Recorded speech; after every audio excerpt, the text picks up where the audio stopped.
This is V81 Radio Worldwide.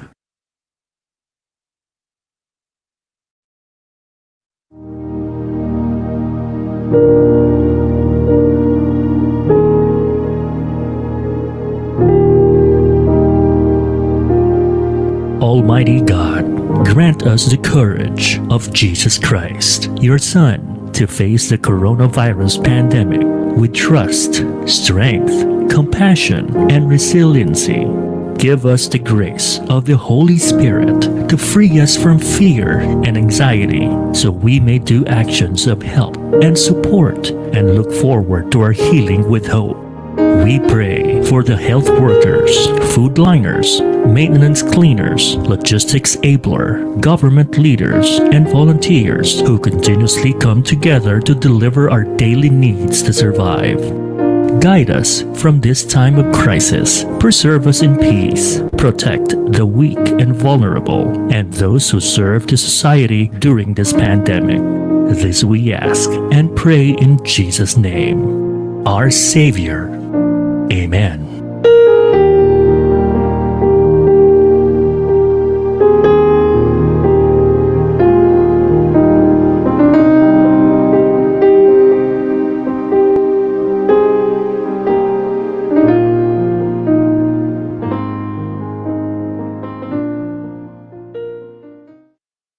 Naghahatid saya sa mga Pinoy, mga kantang tatak Pinoy. Kahit nasan ka man, kami ay mapapakinggan. Streaming worldwide, the future of radio in Manila, California, and Hong Kong. This is V81 Radio. Malayo ka man sa iyong pamilya, dito ay hindi ka nag-iisa.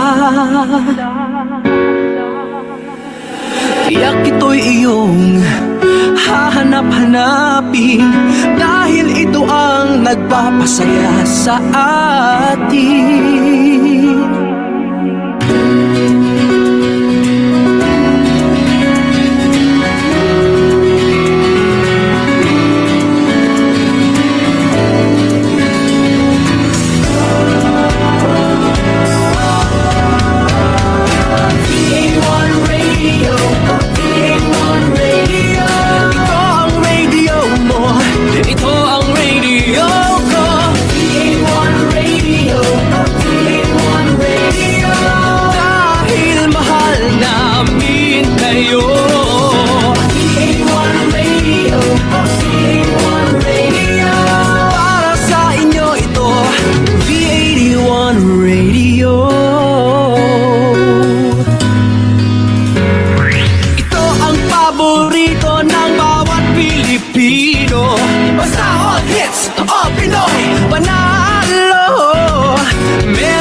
Ito'y mapapakinggan.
How do we execute our business this hashtag now normal? Get digitized in a unique forum with dignified guests. Mr. Mark Vernon, Vice Chairman, FinTech Philippines Association. Mr. JP Soliman, Vice President and Head of SME Platforms, Union Bank of the Philippines. Mr. Ben Francia, Digital Marketing Coach, Francia Digital. Mr. Ara Laraya, Founder, Ronin. Mr. Jake Yu, Managing Partner, Springboard Philippines. Moderating this forum and curating the question and answer portion is our very own educator and entrepreneur herself, Dorilyn V. Di Maunahay. Let's get digitized and execute the hashtag #NowNormal. Hello, good morning to all our listeners worldwide. Good afternoon, good evening, wherever you are. Now, this forum is entitled Let's Go Digital because our guests are from the digital industries who are here to provide you solutions to the new normal. We have 5 guests in total, and you will surely be updated and guided with what you can do to pitch your funds, engage in digital banking, begin your journey in digital marketing, use learning management systems for teaching or your personal or professional careers, and of course, find jobs to include work from home and remote placements. I'd really love to be the one to share something about the unprecedented digital adoption and know the changes there can be in e-commerce, integrated social campaigns, right media strategies, or even right targeting. But I'd like to call on the experts instead, who even I can learn from.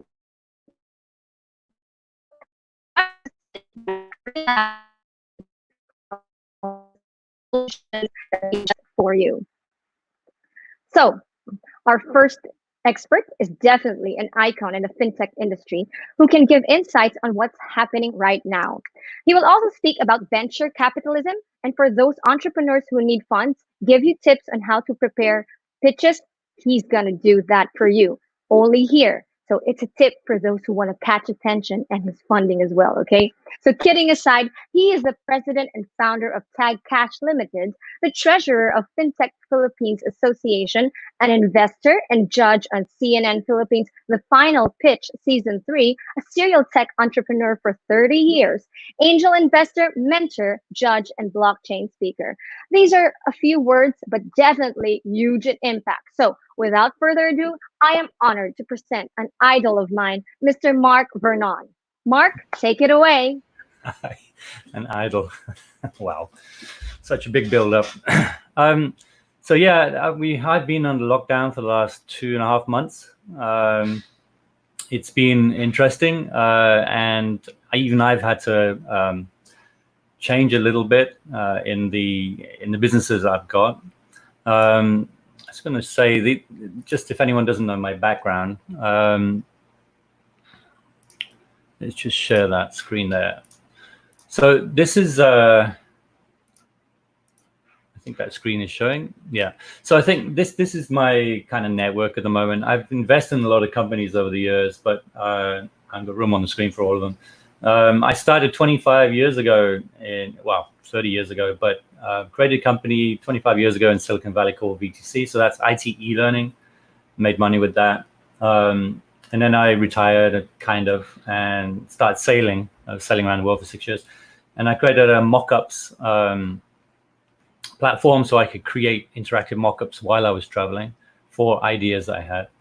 Came to the Philippines, started another business 6, 7 years ago, but I've been here 8 years now. And that was Tag Cash because at the time there was very little payments in e-commerce. And at the time it was difficult to integrate with what Gcash was then and PayMaya, what it was then. And PayMaya didn't exist then.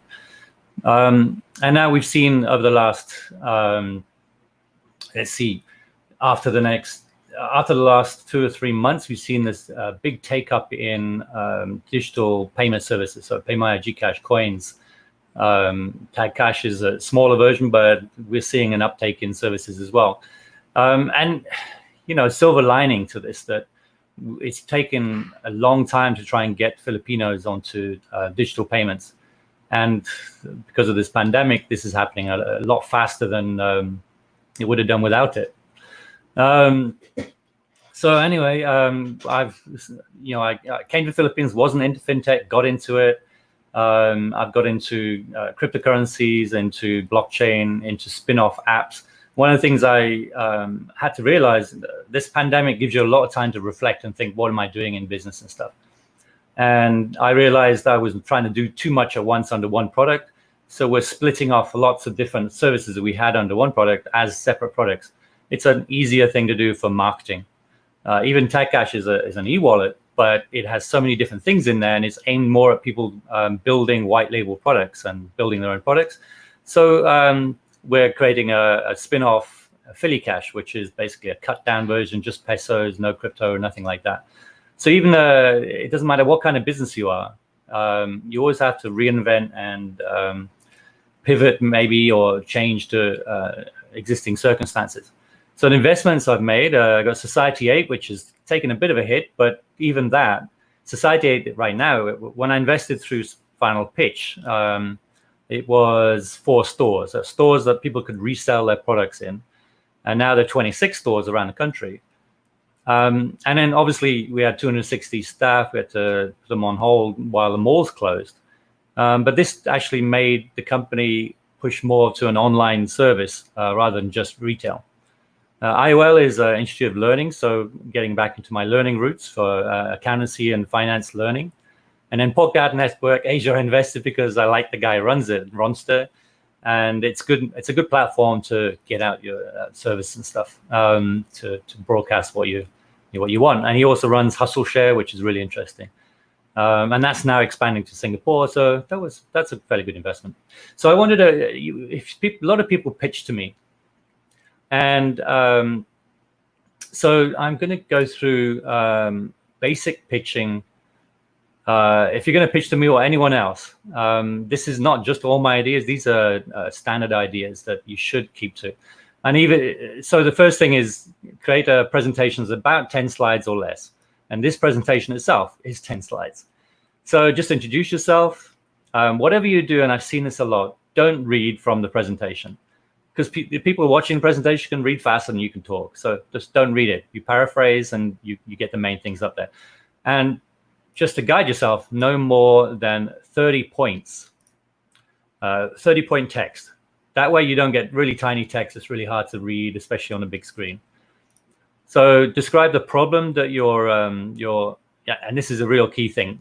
If you're not solving a problem, or you're not giving any pleasure, or you're not taking away the pain from someone, you don't have a real business that can get out there. For me, it was trying to solve the payments problem.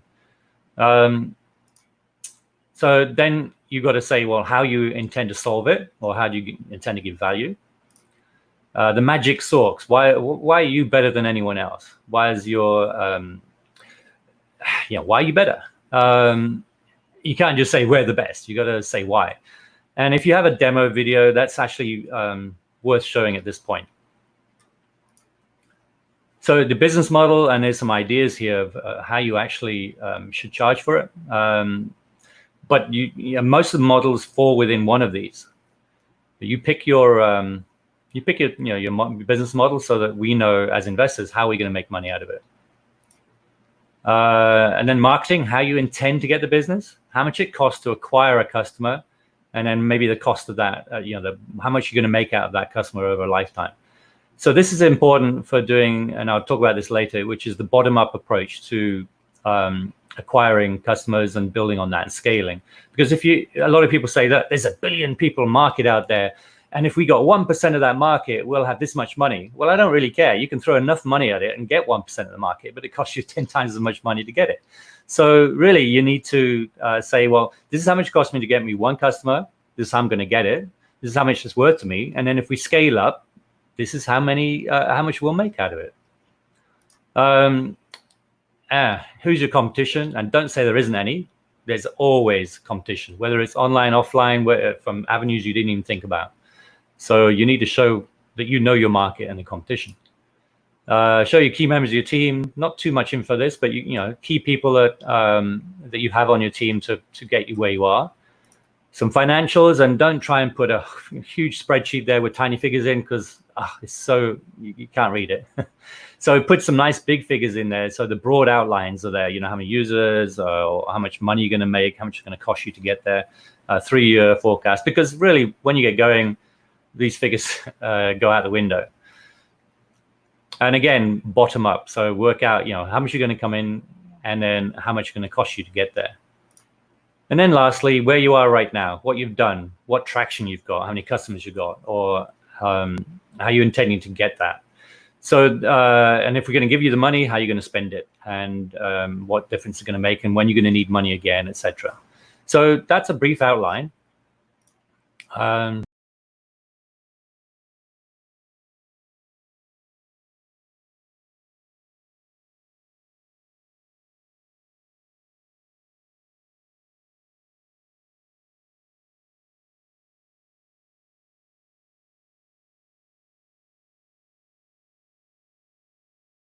We were for Society 8. If we're a retail business, we need to adapt to go online to change our model. That's with Society 8. A lot of businesses I have are already digital, but even digital businesses might have to reinvent themselves, as we're doing on TechCash as well. That's all I have to say for now. I'll think back to Dora if she's there. I don't want to say too much at the moment. Hello, Dora. Okay. Hey, thanks a lot, Mark. So I'll have to put you on backstage for a while. Now, let's go to our second expert, who has been with Union Bank since 2008, rising his way up from transaction banking, cash management, head of customer segments management, to head of SME platforms unit under the SME Business Banking Group Transaction Banking Center. Wow, that's a lot. He now manages various SME-related platforms, such as Union Bank Global Linker, and has joined a number of business and technology forums as key resource speaker and subject matter expert. He speaks about the importance of partnering with reputable institutions in order to properly grow one's business on various online platforms. As the head of the group that specializes in the company's innovations and technical banking products and services, he has built the expertise to advise MSMEs and large companies in finding the right banking and technological solutions for your business. He has been of great help to entrepreneurs who are still unsure of how to go about with their e-commerce ventures, online businesses, and digital transformation journeys from financial, technical, and platform solutions. Oh yeah, and I would like to congratulate Union Bank of the Philippines for being awarded as the Ecosystem-Led Innovation under the Infosys Pinnacle Client Innovation Awards 2020. Bravo to you guys. So now let's hear from the very inspiring Mr. JP Soliman. JP, take it away. Hi, morning everyone. Inspiring, really. Oh, let's see. Hi guys, thank you for tuning in VA21 Radio and for this talk. Today, I'd like to share with everyone how you can do banking in a digital way, even while lying down on your beds, right? So let's see. Let me just share my screen here so everyone can see the slides. There, I hope everyone can see it now. So let's talk about digital banking and how digital banking can really power your business to grow, right? So let's talk about how we can start having the digital banking experience even with zero cost, right? There's zero cost for your company. I hope that everyone can see the screen properly, because I think the one posting here is not really moving. But let me try to do it again.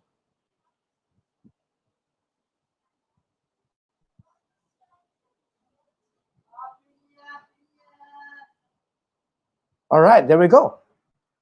Right, so let me give you a background about Union Bank. So Union Bank is now the 7th largest private universal bank in the country. And we've been well known to do innovation since time immemorial. I can't even remember what year it was, but we started the very first debit card in the country. We started the first online banking. We started the first government portal payments and things like that. And if you've noticed that we've been changing the way we do things, even our branches are really changing.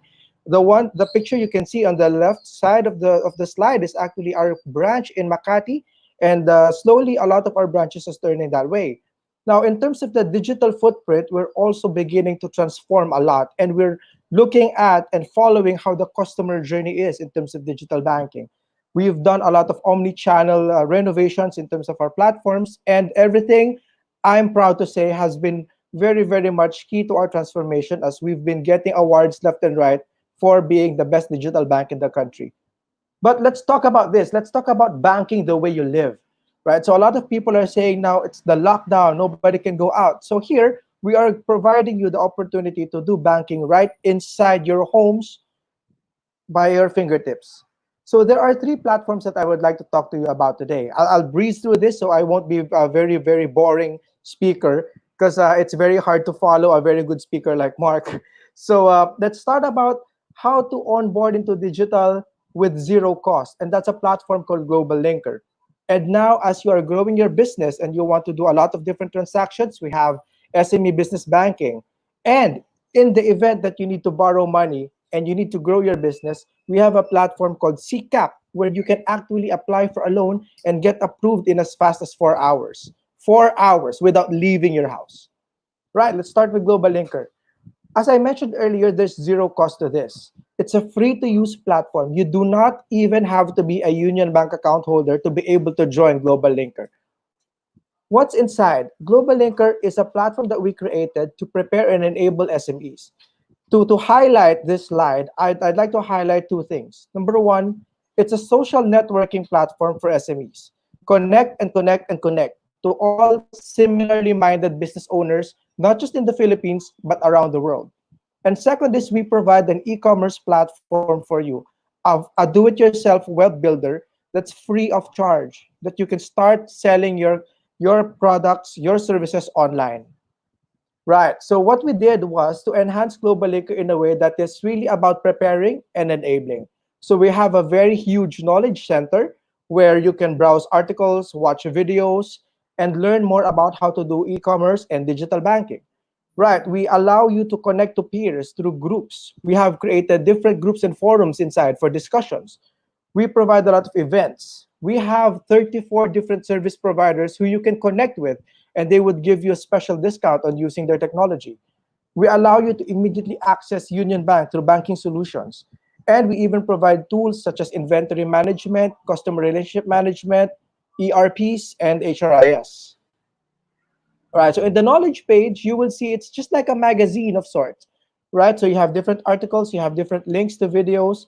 In groups, there's so many groups. There's even international groups inside, because Global Linker is an international brand.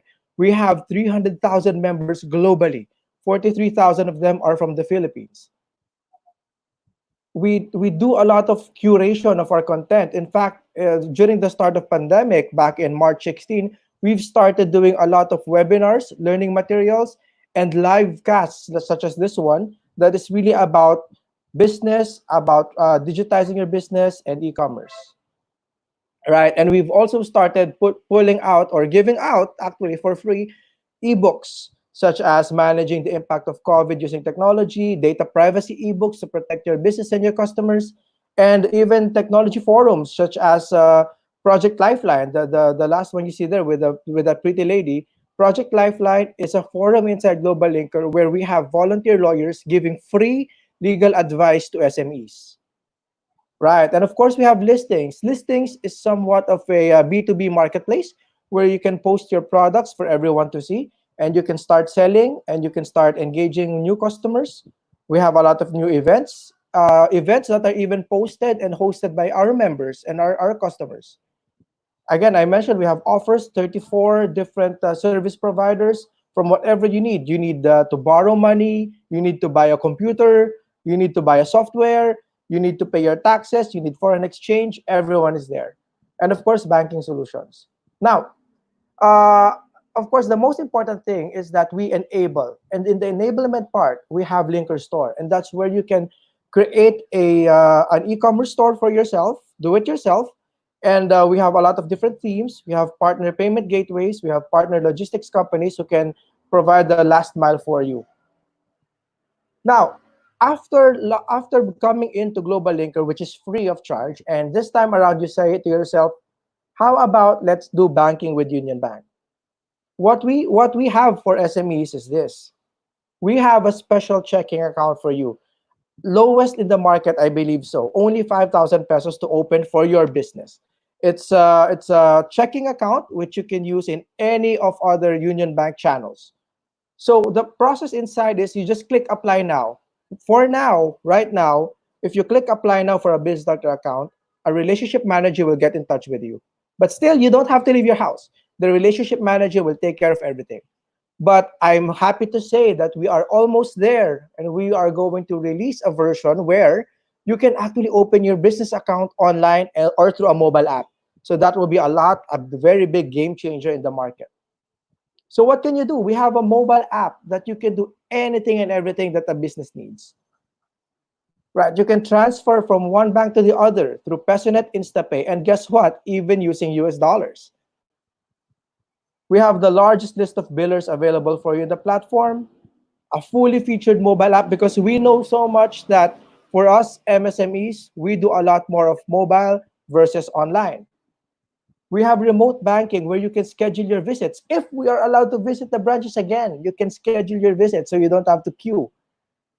Right, and a lot more things. Now, in terms of business banking, you can even credit payroll inside business banking. And coming soon, because I know a lot of people know about, you can already start taking photos of your check, but that's available in our mobile app for our personal accounts, which is Union Bank Online.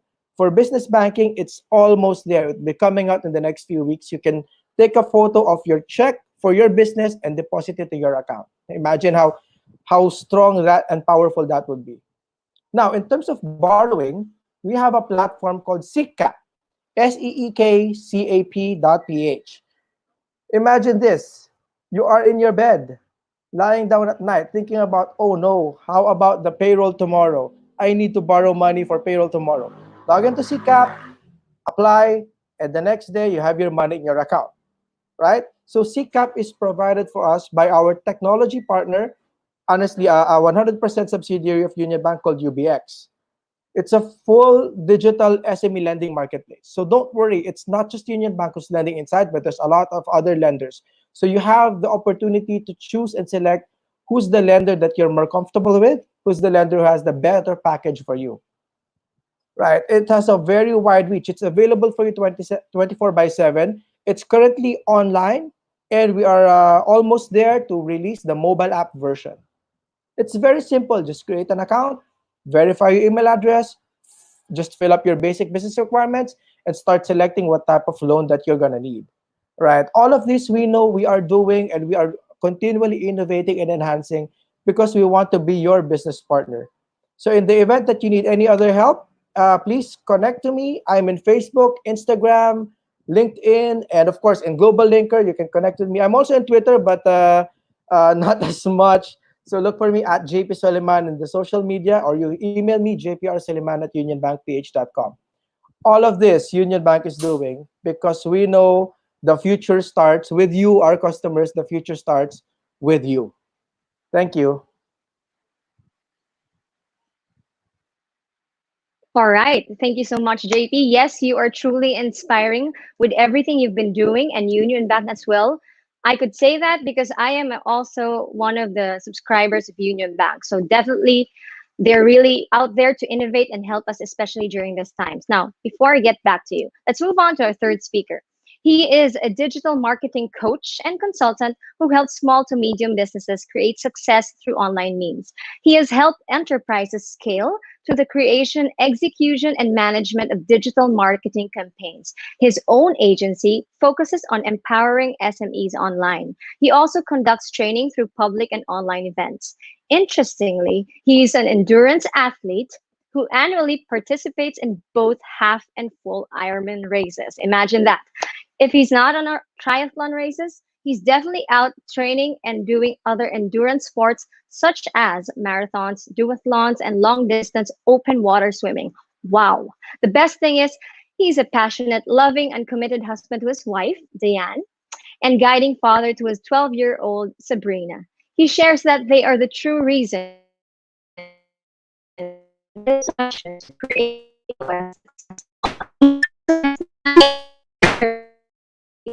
Ben, take it away.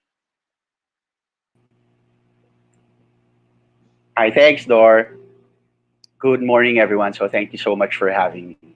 Let me quickly just share my screen here.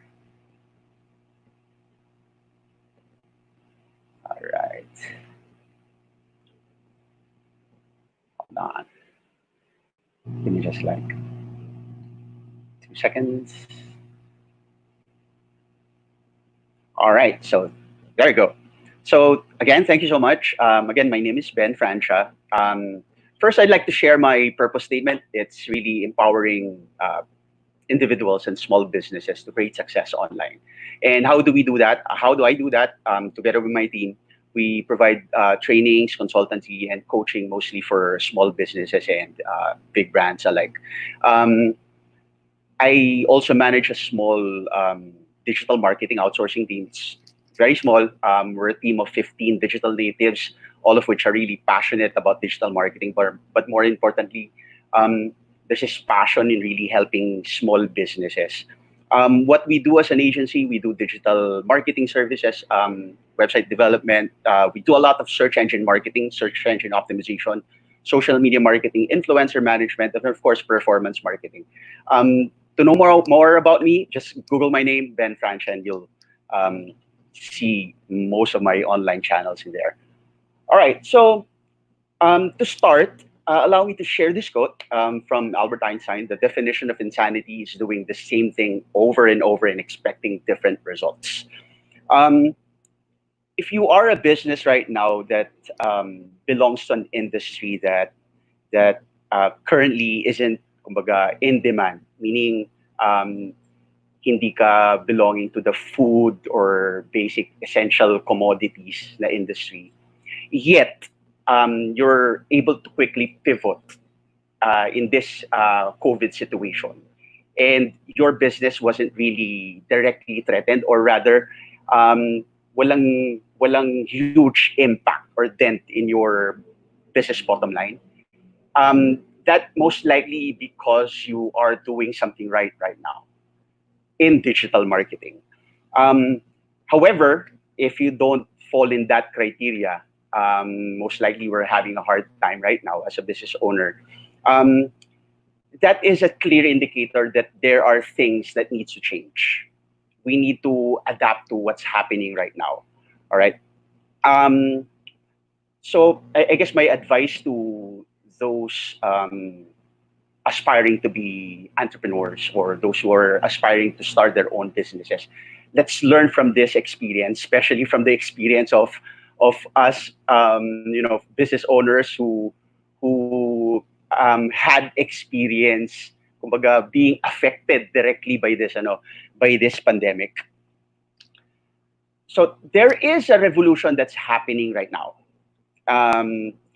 Siguro, I've selected this photo because it clearly encapsulates the kind of revolution that's happening. Our consumers, the market right now, in every touch point, in every kumbaga, stage in the marketing funnel, our touch point is either through the mobile phone or the laptop or any other device. What I realized when I was reflecting on this current situation, the disruptor, okay, is COVID-19. However, what really changed wasn't really the technology. Why? Because the way we are adapting right now as a business, we're starting to adapt these technologies, but these technologies aren't new. In fact, most of these technologies that we are using for digital marketing has been there for more than a decade already. Websites, chat, video conferencing, e-commerce. More than a decade already nandyan na yan eh. Actually, even the more recent, the newer technologies that are being used in digital marketing, like AI, virtual reality, augmented reality, and even chatbots, they've been there for a few years already prior to the pandemic. Okay, so therefore, the revolution isn't really the technology. Okay, the revolution that's happening right now instead is the consumer behavior. All right, our consumers are changing right now the way they experience the brands, the way they experience our products. So therefore, we as business owners and as entrepreneurs, we need to adapt to that change as well. Adapt to the now normal, all right, and try to identify how can we improve the experiences that we create for our customers, of course, using digital technologies. Okay, so I won't be really focusing on products, on tactics, or even platforms. No, since I was given a very short amount of time to deliver this presentation, I'd rather focus on a strategy, because I believe the change that all businesses needs to adapt right now, it's not tactical. It needs to be strategic. Okay, and everything else follows it if we have a very solid strategy in place in adapting to this new norm. So to start off, let's take a look at our value proposition and see how can we innovate this value proposition. As entrepreneurs, we are in the business of providing solutions. We are not in the business of making money. We are in this business of identifying a problem and delivering a solution to that problem. Okay, and we do that by creating remarkable experiences to the customers that we serve. Whenever I talk about value proposition, I always use Starbucks as an example. Okay, well, for one, because I'm a coffee lover. Okay, and I hang out in Starbucks all the time.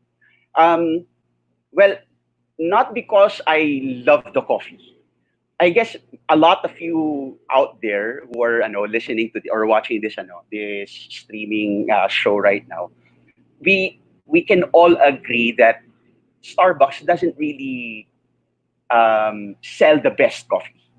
In fact, me as a coffee lover, I can create a way better coffee at home at a fraction of the cost, like 1/5 or even 1/6 of the cost of your, let's say, regular coffee in Starbucks. But in spite of that, why is it that people, both coffee lovers and non-coffee lovers alike, still patronize Starbucks? Mostly because it's because of that overall experience, overall customer experience that Starbucks provides as part of their value proposition. So, alam mo yun, whenever you step inside the Starbucks coffee shop, you smell the aroma of coffee right away. Then malayo pa lang, the barista would greet you by your first name with all smiles. And not only does the barista know your name, they also know your favorite coffee beverage. Okay? And after that, pag sinerve na yung coffee, most likely you'll stay more than you normally should, because of the ambience, very comfortable in place, very conducive for meetings, and even for really personal meetups with friends and relatives. That is kumbaga, the totality of your value proposition is not just the product, it's the overall experience that you create for your customers. And our challenge now, as part of our kumbaga strategy in this digital age, is how do we enhance that customer experience using digital touchpoints, using our digital marketing channels. Okay. Okay. So,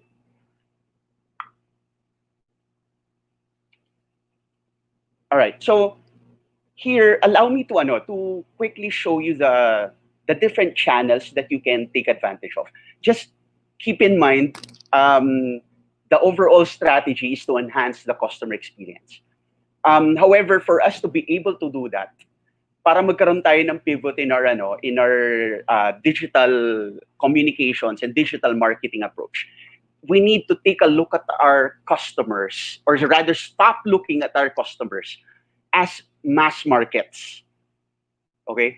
And start treating our customers as individuals that we can build person-to-person relationships with. That way, it's going to be easy for us to enhance that customer experience. And once the relationship is personal, it's easy for these customers to be converted into advocates and super fans. So as we do that, let's try to start with our own media. Okay, for those who are planning to start their own businesses, I highly recommend that you start with their own media, meaning your corporate website. If you have a separate, let's say, product, you can spin off a separate website for that as a mini site, a blog that you'll use as your content hub or content platform, a branded community like a Facebook group, probably your Facebook page, of course, and for some, a mobile app. Okay, if a mobile app would be very costly for a startup like you can start probably with making sure that your website is mobile friendly and mobile responsive. Next is, of course, is your paid media. Here, sobrang popular right now, Facebook ads, Google ads, YouTube ads, and all these other ads that we use as part of our effort and pay for, of course, to generate a lot of awareness. My advice for starting out na entrepreneurs is to use these channels initially mainly for creating brand awareness, to increase our brand equity, and not directly to sell products. The selling happens in our own media. Okay, so create brand awareness, drive traffic to our own media, and that's where we build relationships with them. Next, of course, is your earned media. In earned media, here is where we convert our customers into advocates and promoters. You'll be surprised that there are customers that would speak so many good things about your company and about your products, even if you don't pay them or even, let's say, give them free products. And when I say influencers, I'm not talking about these influencers in social media, in Instagram na bibigyan mo ng free product for them to start talking about or taking photos of your product. No, I'm talking about happy customers, loyal customers who are very willing to give you referrals, and to continue to patronize your product by remaining to be a customer, continuous online purchases. So those are the different types of media, and those are the different tactics. I guess what is important whenever we implement these or rather execute these different types of tactics, we always need to keep in mind that the goal is to improve the overall customer experience in all phases of our buyer funnel.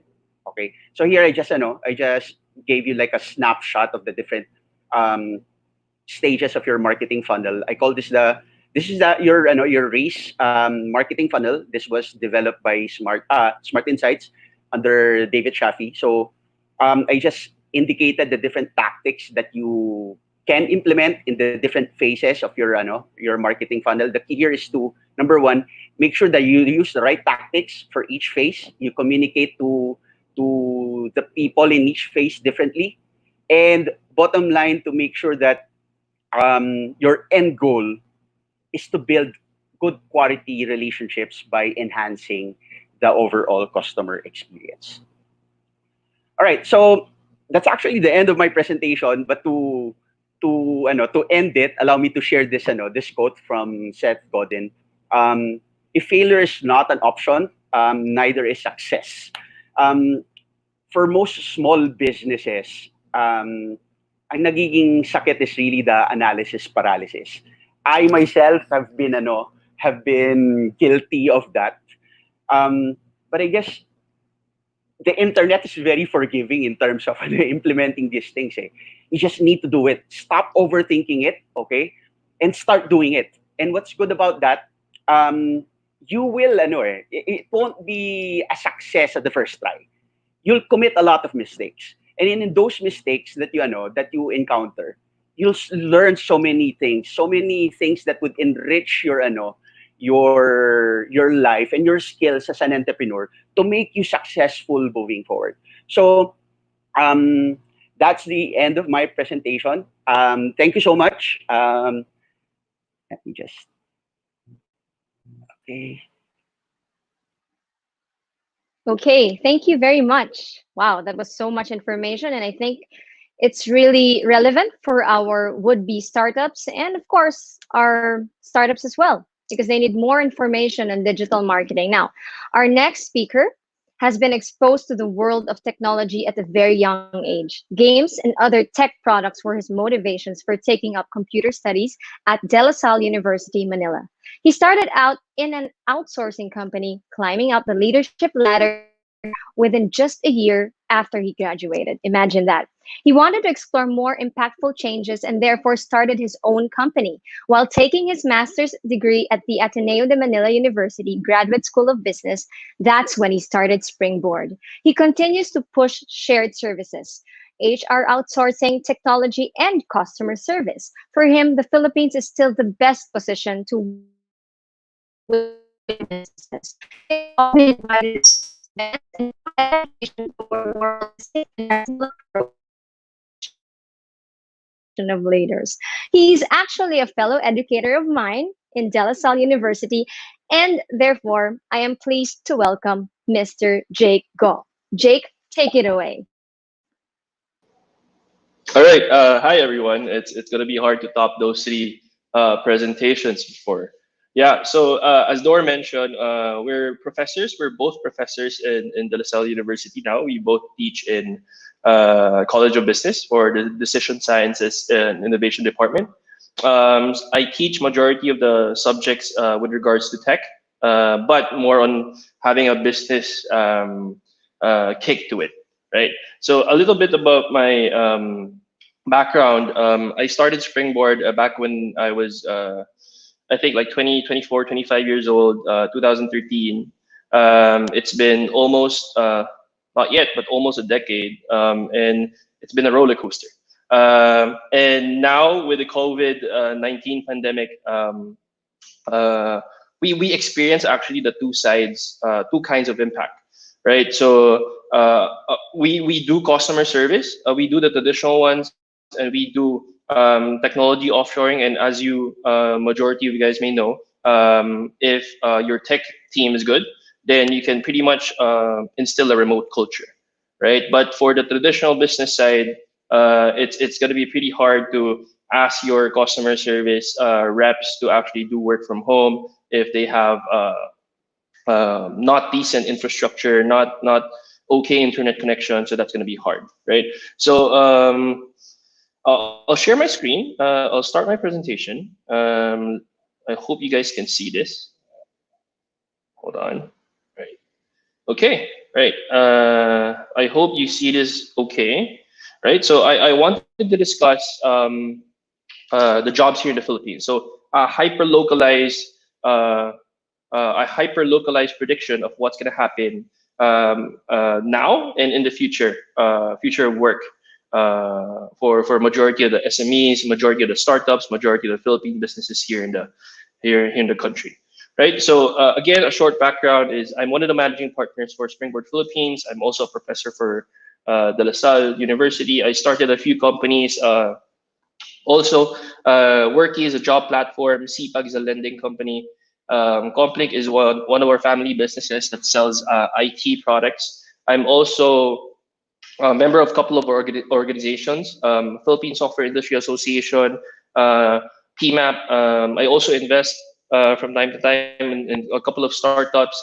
Manila Angels Investor Network has helped me a lot, and the PhilVenCap Group at AIM. All right, so here are my three localized predictions for jobs, right? So number one will be specialized communities will definitely flourish compared to before. It'll be more concentrated, more specialized compared to before. Next will be remote work. I honestly feel that it's going to be a luxury, not the norm, due to certain aspects. Next is the last one is time stop. All right, the reason the philosophy behind this is basically, is time basically stopped, right? So it basically equalized everyone, right? So businesses stop. So this is the time for you to actually add skill sets to your repertoire, right? So the first one is communities, right? So online communities have been sprouting left and right.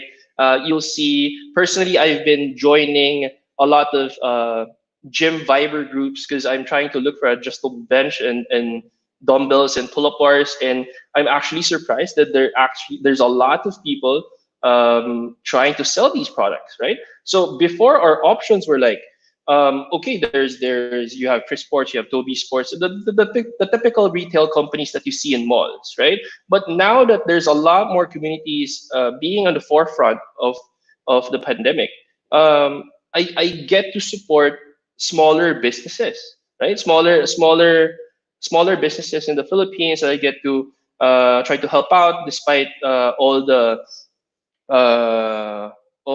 hardships that we're all the challenges that we're experiencing now, right? So here are some of my tips. On a little, some obvious, some may not be, but here are my 4 gems that helped me a lot in my growth, right? So the last part, I'm sure you guys are seeing. Hey, why is there like NBA 2K there? So I'll get to that. I'll explain, right? So first, I'm not sure if you guys are familiar with the first one, Slack, right? Slack has been a very great help for me. I've been joining a lot of like local and international communities, bringing my business to the forefront, introducing my businesses, introducing all my works, and it's been very engaging, right? So compared to honestly, in my experience, compared to like Facebook groups, it's much more meaningful to connect with these kinds of like specialized communities, especially in Slack, right?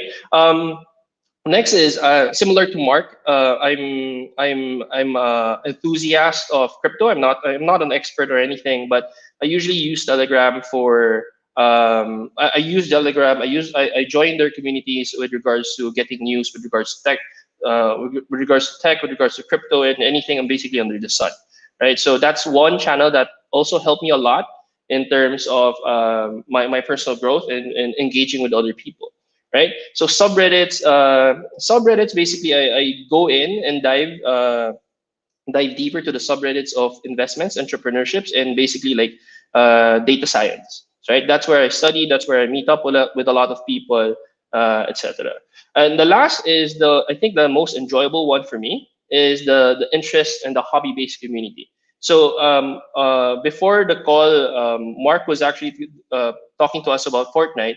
I honestly haven't tried playing Fortnite, but my cup of tea is mainly on the sports games, right? So for me to be able to relax for a bit, I usually dive into a game for NBA 2K or Madden.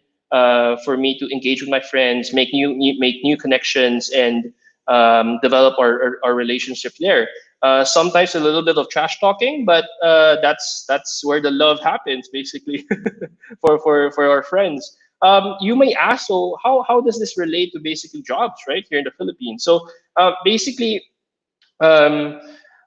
these communities actually help me connect with a lot of companies, help me connect with a lot of potential candidates or potential employees for my company and for the other companies that I work with.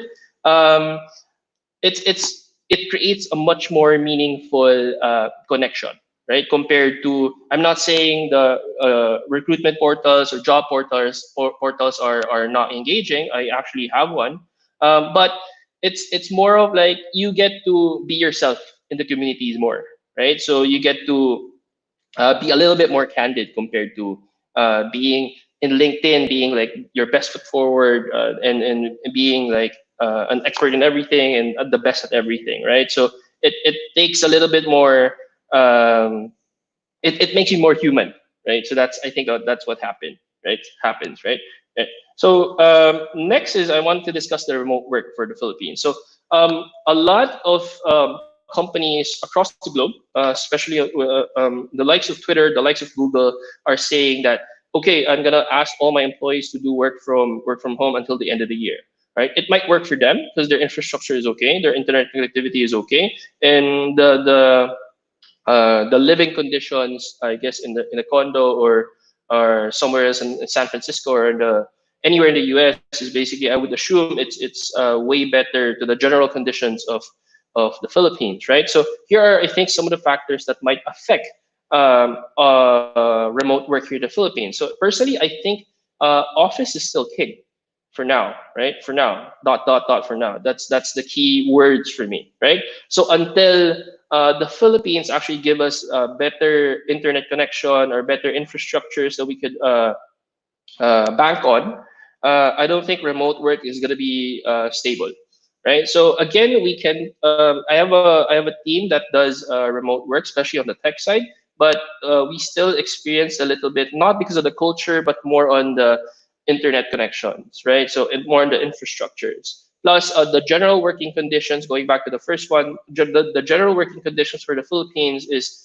I think, um, it's just generally very hot here in the country, right? So I think people would seek refuge in the office, having like air conditioning and everything, like decent chairs and decent tables. The work conditions are more conducive, right? At the end of the day, also the third one, our culture is better with regards to collaboration, sense of community, and culture development. So that's the third one. The fourth one, I personally think that I still work best with seeing people, with talking to them up front, because I'm more of a visual person. Yes, there's Zoom, there's Hangouts, and there's Slack communities, but at the end of the day, it doesn't beat when you see a person in front of you, right? In front of you, actually there talking to you, you can see their body language, right? So it's more of that, right? So that's for me. The next one, the last one is, I think this kind of this pandemic that we're in is the great equalizer, meaning this is the closest thing that we'll get to time travel, like stopping time in terms of like building your skill set, because everyone's having the same problem. The big companies, the small companies, startups, everyone is technically on the same boat, right? So instead of seeing this time as a negative effect, yes, it does have negative effects, but instead of seeing this particular point in time in history, that it's impacting employment, everything else, and it's impacting your business, please do allocate a portion of your time to try to study up, right? So here are my factors. So study up and stop making the excuses, right? So if there's I always see a quote floating around social media: if you don't get out of this quarantine without a new skill, then you pretty much wasted your time, right? So my 4 suggestions would be, please do learn a new skill that will complement your business. And the second one, please do develop an existing skill that you have, even if it's for professional growth or for personal growth. Take this time also to understand yourself better, maybe meditate, listen to podcasts that can help you with regards to your mental health. I know it's sometimes not a big issue that's really been discussed really, but especially in traditional businesses. But I think this is a very, very important aspect that especially being an entrepreneur, you would need to allocate a portion of your time to, right? Learning a new life skill, no matter if it's soft or hard, this is just an emphasis on another. So I've been trying to learn how to cook.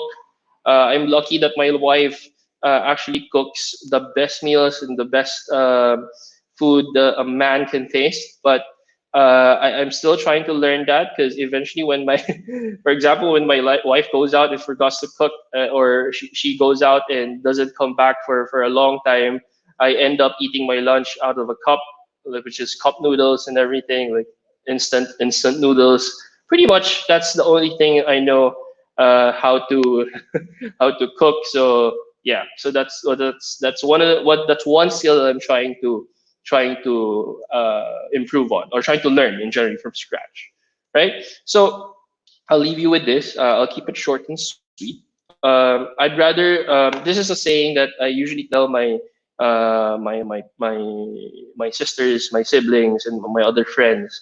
Aim for a career, not just a job. Then you'll be safe, right? So find something you love and you stick to, no matter how crazy. So etc. etc.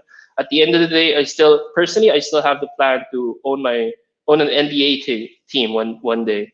So as long as you have like a realistic and definitive plan on how you want to get there, and what resources you're trying to do, I don't think why it's not possible for you to achieve that, right? My meaning of having a career instead of a job is, don't be a mercenary, right? So don't go company to company trying to get the money, trying to get this particular perk, this particular benefit. Find a career that you love. I know it's hard. I know it's easier to said and done, but it's a lot more sustainable. Like find a career that you would love and you would stick to for a long time. Invest yourself in that. Then eventually, when you grow older, then it's time for you to diversify. But please don't diversify as early as as early as maybe like in your 20s or early 20s, because it's gonna be hard to focus on a lot of things, especially when you're um, growing one business, right, for the first time. But if you're like, for example, like Mark or like Dor, who are serial entrepreneurs, then it's a gift. Then you guys can actually start multiple businesses and be successful at it. But yeah, that's my personal take, because my bandwidth is a little bit more tighter compared to others. So I'd rather focus my attention. I get easily distracted usually. So I would usually like to focus on my attention to one or two companies first, then maybe invest and have a couple of minority stakes at a couple of companies where I'm not needed on a more day-to-day basis, right? So again, Springboard is basically an outsourcing firm, a general outsourcing firm. So we do technology offshoring, we do HR offshoring, we do HR outsourcing, we do customer service, technical service, basically what the typical BPO does, right? So if you're an employee or a candidate or someone who's just looking for a job in this time, you can send me an email. So after this particular slide, I'll show you my email. If you're a business, a B2B business, and you're looking to outsource, whether you're in the Philippines or outside the country, you can outsource your non-critical tasks to us. So contact center support, technical and customer service, administrative tasks, virtual assistants, digital marketers, and software developers, among others. Right. So for you to be able to focus on what you have, focus on your business, and eventually lower down costs in the future, and especially like basically outsourcing the headache to us. Right. So I wanted to thank you guys. So if you can reach me at jake@springboardph.com. You can check us out at springboard.com.ph. We're also on Facebook and LinkedIn, of course. You can feel free to add me and feel free to email me if you guys have any questions with regards to the industry. All right. Okay, thank you very much, Jake. And I must say, you are looking good now with your outfit. All right, so far we had someone who shared about venture capitalism and pitching for entrepreneurs who need angel investment. So that's good timing for now. We also had banking solutions for companies, digital marketing tips for businesses, and a platform for jobs for companies and the workforce. Now, we have another interesting platform called Learning Management Systems. This is also relevant because of difficulties being faced by teachers and students as well, especially now that we know education is key, but we're having a lot of troubles not knowing when it can really start. In fact, Jake is my co-faculty, and we have been trying to learn ourselves how to use various platforms to be able to engage with students, because it's also different to have face-to-face sessions, and it also depends on the course as well. Imagine you studying, let's say, calculus, and having to have it purely online. Some students find it difficult, some students are perfect with it. All right, but we have no choice. It's the now normal. We have to change. So something interesting I'd like to share with you. It's a surprise that all our experts have agreed upon. Did you know that they are also well-versed in mobile, console programming, streaming, esports, and education? Okay, so we have a little surprise for you, but that's later on towards the end of the Q&A. So here's the thing, it's some sort of behind the scenes because we've been talking so serious about solutions for this now normal. So all the experts would want to share also what they are doing every day of their lives. Now, we have our last speaker. He is the founder of Ronin Group of Companies, which consists of 4 separate entities that seek to address the shortfalls in the financial environment. The group aims to address the level of financial literacy in the Philippines by educating Filipinos and providing them with alternative investment options. He is also a consultant CFO of present SureServe Philippines, a medtech startup focused on making vaccinations more accessible and affordable to the middle class. He is also a consultant of Hello PH, a travel and tourism startup focused on ecologically responsible diving. Wow, that caters to foreigners. Please welcome our finance guru, Mr. Aya Laraya. Aya, take Hi, it good away. morning. Good morning, Dr. Doreen. Hi, how are you? So, internet is a bit spotty where I am, so apologies for the video. Had some technical issues earlier, but basically I'm here to discuss one of my projects right now. It's called the Ronin Dojo. And what it aims to address is the challenges that are sort of prevailing right now when it comes to professional learning. Actually, even in academic learning, it's an issue, but we're focusing really on professional learning in that, especially for finance professionals, it's hard for them to obtain structured professional education. Quite often, when you're talking about insurance, stock market, real estate, there is a minimum level that everyone has to sort of go through to get their license. But after that, medyo nawawala na yung structure. Each practitioner is pretty much left to own their own devices as to kung saan ba ako matututo, saan ako pupunta, who do I learn from, where do I go. So these things sort of make it difficult for someone who wants to improve their practice to actually get better. And while, of course, there is a plethora of content providers out there who are very good at giving all sorts of content in different facets, whether it's real estate, mutual funds, stock market, startups, all of these things, the next challenge is, okay, now that I've sort of learned this skill, where do I actually go to practice it? Because if you're a professional, ideally, before you apply your skill that you learned to your prospect or client, you better practice it first. Baka naman mali yung maging result nung ginagawa mo. Now, to give a clear example, I often teach time value of money or TVM. And this is the discipline that sort of allows a financial practitioner to generate the numbers required to achieve a financial goal. So yan yung kailangan i-calculate eh. But sadly, quite a number of financial advisors are not able to keep up with the times when it comes to TVM. Kasi nga, wala talagang clear place for them to go. They can learn about it, yes. They are taught naman that when they go to their different basic learning seminars. But since they don't have a place to practice consistently, nakakalimutan eh. So when they're faced with a new question that they haven't dealt with in a while, they sometimes end up struggling. And the worst case is, baka mali yung number na maibigay nila dun sa prospect nila. So it is difficult for them to really sort of progress in their financial profession. So that's the first set of challenges. Now, for instructors, I'm one of them. One of my biggest challenges is, how do I actually monitor if the people I'm teaching are learning the stuff I teach them? Because even prior to COVID, whenever I give a talk, okay, I give a talk, maybe even 1, 2, 3 day talk over that. How do I know these people actually learned what I taught them? Unless they practice, unless they practice consistently, within a month, they've forgotten about 3/4 of what I've taught them. So parang sayang din lang yung effort. Yeah, I got paid to teach them, but after that, did my students actually learn anything? Diba? Yes, they learned, but they learned for a week, 2 weeks.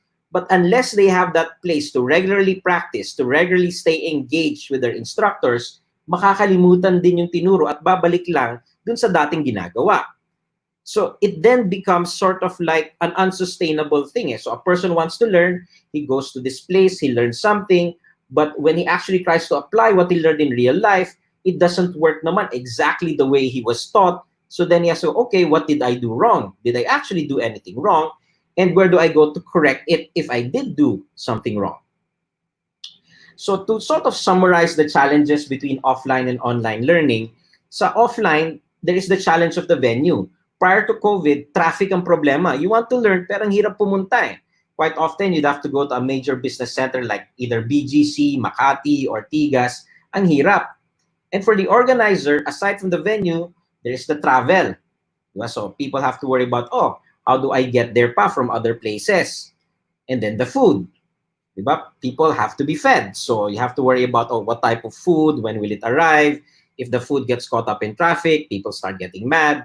And the biggest limitation really was learning had to be what we call synchronous. People had to learn at the same pace, at the same time. If you are too fast, you learn too fast. If you're smarter really than everyone else, mabobore ka. If you are medyo challenged naman na parang nahihirapan ka mag-keep up, you will keep getting left behind and it becomes equally a frustrating process for you. Then of course, you have to be on schedule with everybody also. Eh, paano kung may lakad ka or maybe your family needs something on that day? Learning takes a backseat. But with online learning, since it's online, the venue is no longer a concern. Travel, no longer a concern. Food, not really a concern. You can just get whatever's in your kitchen. But the biggest benefit really is that learning can now be asynchronous, or you can learn at your own pace. You don't have to be on the same schedule as everyone. You don't have to learn as fast as everyone. And you also don't feel that you are being kept back by other people. So you can really learn at your own pace. But it's not a perfect thing because, yes, you're learning from home, but that also means that there are so many more distractions. I mean, your bed is right there. Your couch is right there. The fridge is right there. Not to mention the distractions of your housemates. If you're married, your spouse may want something done. If you have kids, the kids may be noisy. If you have pets, the pets may be noisy. So these are the challenges naman of online learning. So what we've done in Ronin is that we created what we call the Ronin Dojo, which is pretty much an online learning management system whose focus really is to also provide people with a place to practice the skills that they've learned. Para hindi lang yung talk, and then after that, okay, did I understand it correctly? Am I applying it correctly? So what we do is that now training can continue, of course, regardless of the situation, with or without quarantine. The materials we are producing and which will be fully launched by June of this year will focus on both soft and technical skills. So it's not just economics, numbers, business finance, and all of that. We will also be discussing public speaking, personal branding, online marketing, things that are not as technical, but are equally as important for a financial professional. And then lastly, now programs can be sustainably scaled because that means trainers don't have to go to the province to teach, and neither do students in the province, neither do they have to go to Manila to actually learn effectively. So this is what we're sort of doing right now. And this is, I think, something that has become even more valuable in this situation because our mobility is limited. People are looking really for online solutions. So we actually launched this January of this year, and we didn't launch it because of COVID. We were actually really going to launch it. And to be honest, when the quarantine hit us, just like everyone else, we had to pivot. We had to redo our marketing plans. We had to redo our onboarding plans. But ever since then, the value proposition has actually been accentuated by the situation we're in because, well, content providers, of course, struggle to conduct events. And the people who want to learn are also, of course, struggling as to how can they effectively continue their learning. So that's what we're actually doing right now. Oh, okay. Sorry about that. I have to do that again then. Didn't show it. Script.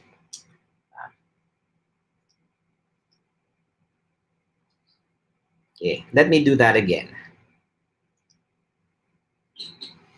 There. The challenges are the following, as I mentioned.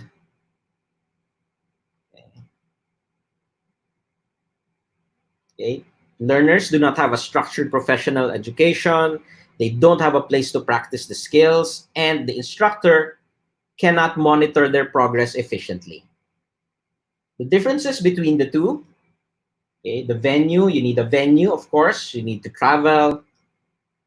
Food has to be provided at the venue, and learning has to be synchronous.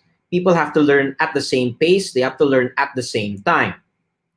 Online learning, of course, done online, no more worries about travel or food. And it can be done asynchronously, or people can learn at their own pace. And unfortunately, though, there are still distractions. Your spouse, your other housemates, your pets, and your own personal distractions. Your iPod is there, your TV is there, your fridge is there. So it's still challenging to actually do online learning. But the solution that we've provided is an online learning management system that now allows people to pretty much learn at their own pace. It doesn't need as much engagement in terms of the time, because now people can study in bits and pieces. You can study when your children are asleep. You can study when you are not that busy. And you can even study at the privacy of your own bedroom if you have a mobile device. So training can continue regardless of the situation. Skills, both hard and soft, from economics, personal finance, time value of money, all the way to personal branding, public speaking, they can now be developed through our platform, so that for the content providers themselves, they can actually scale their material better. So apologies for that. I didn't see that it was not sharing properly. So that pretty much is my presentation. Does anyone have any questions? All right. So before we start with our question and answer portion, let's of course greet the following: Anchet Manyoska, Rolly Pagaspas, Rally Vargas, Rachel Pestano, Vince Rodriguez, Florence Navarro, Carlo Gonzalez. Oh, and yeah, Jason De La Rosa. Thanks again for the book. That was really a surprise for me. Okay, now we're now on the Q&A session. We're going towards the Q&A session, and here's how we're going to go about. So I have a lot of questions here. All right, and whoever is going to be asked will be on screen. And of course, let's start with Mark. Mark, here's a question for you. So what are the requirements for those interested to join your pitch? I think a lot want to join.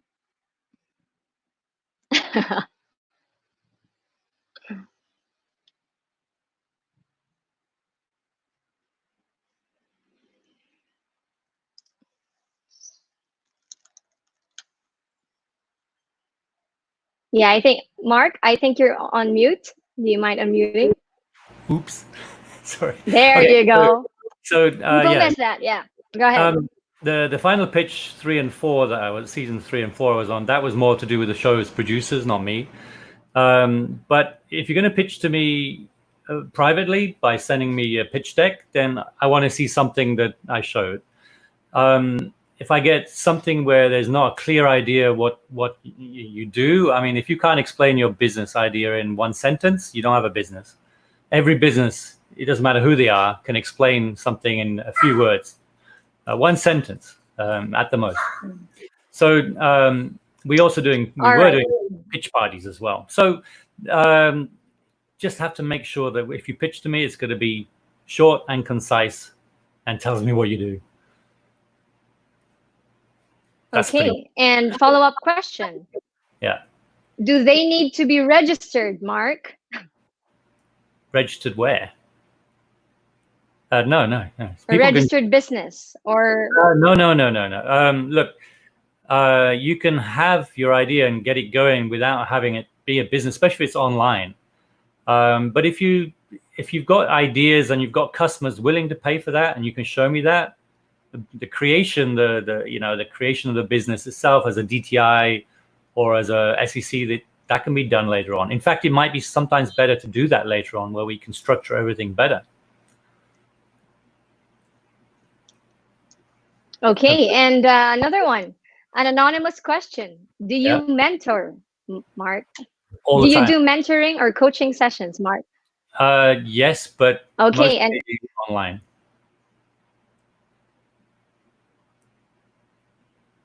I mean, I do. And how do they reach you? A lot of people. I mean, you can get in touch with me via Messenger. It's really easy. Messenger, Telegram, but mostly Messenger. People talk to me, and unfortunately, I will give unvarnished truth, or my version of the truth. So some people are not willing to.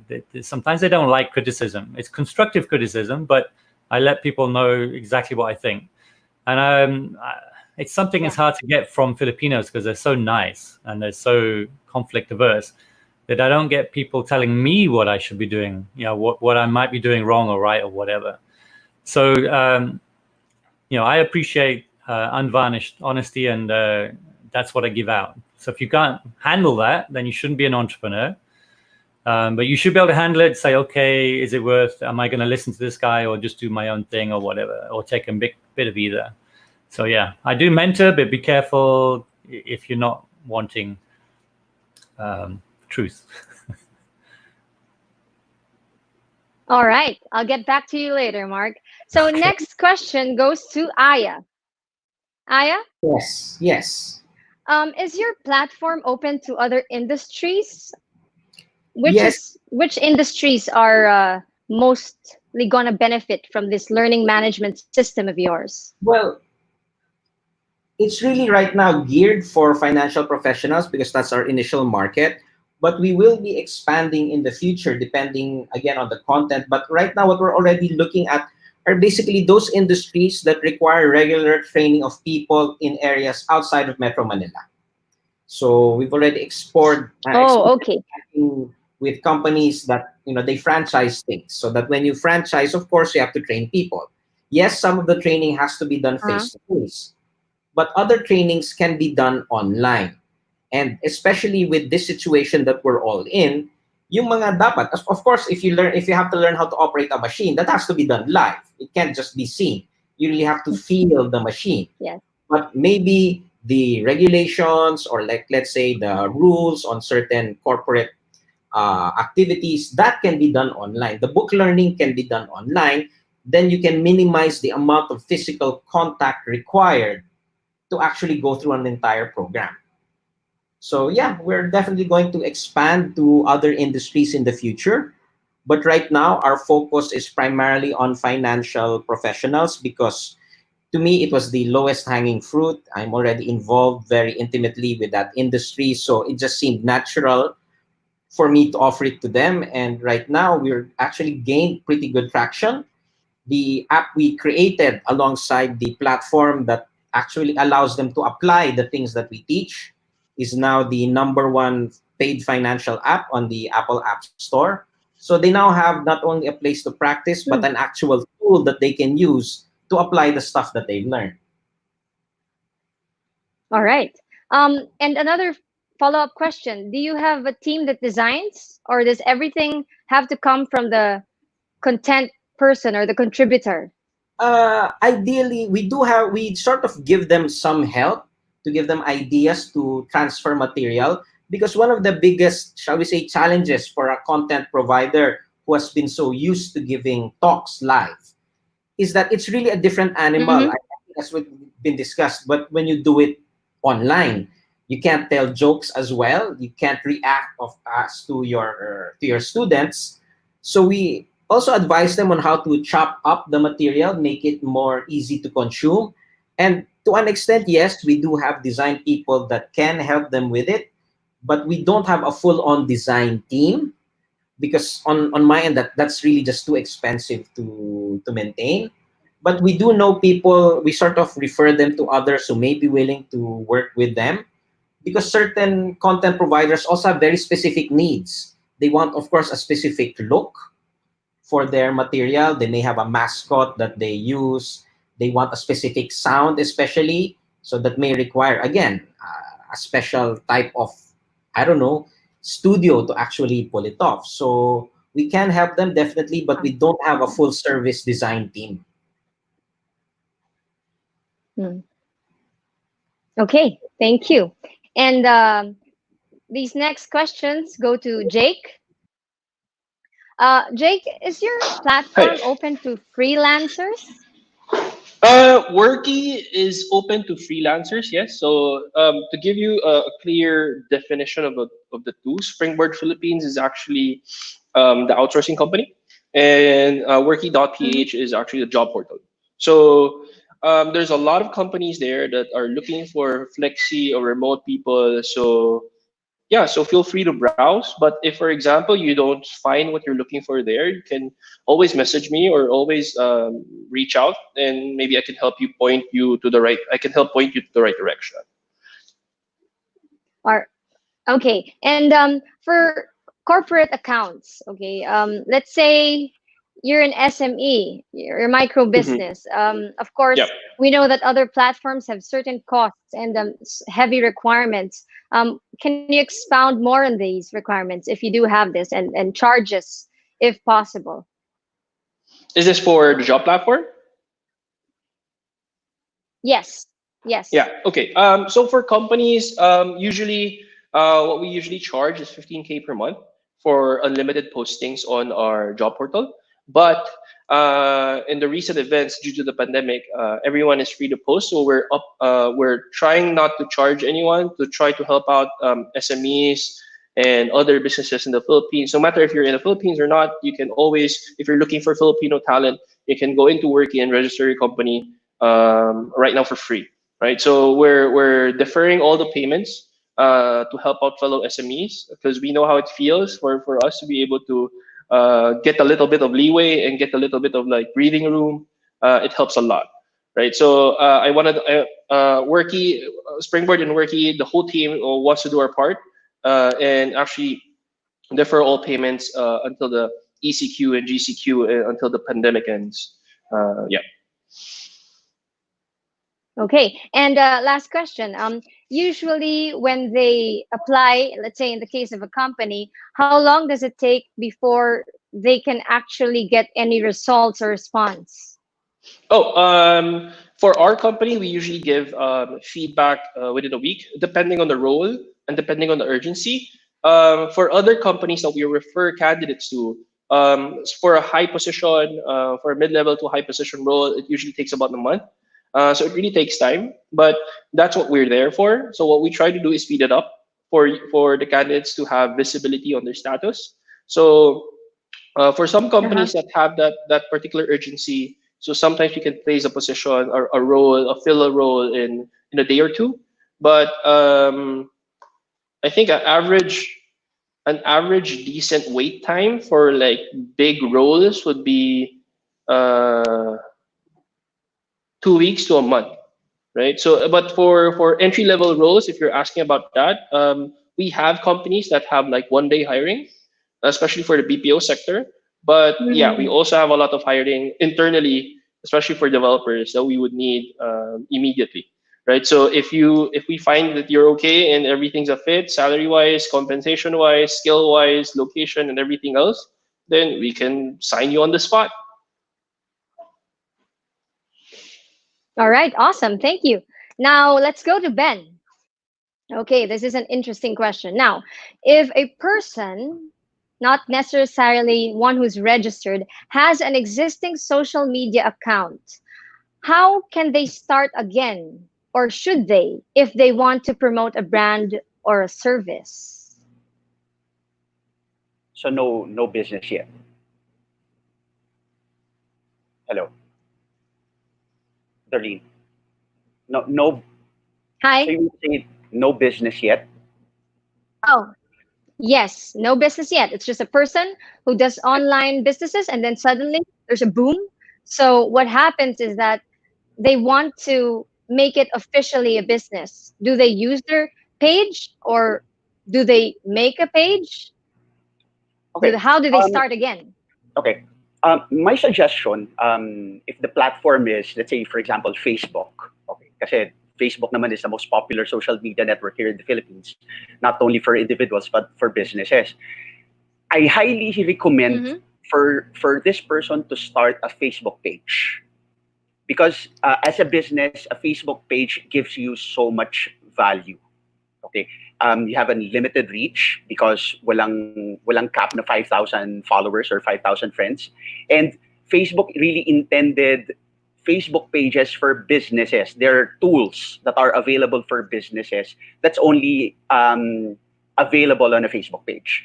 But the way you use your Facebook page and your Facebook profile needs to be, kumbaga, different. All right. Um, I guess the main problem that I'm seeing right now, the way small businesses are using their Facebook pages or Facebook profiles rather, their personal profile, they're selling too much. Okay, nag-o oversell in their Facebook profile. Their Facebook profile, that's their personal space, and their friends, their followers, their families are connected with them on Facebook not because they want to purchase something from them.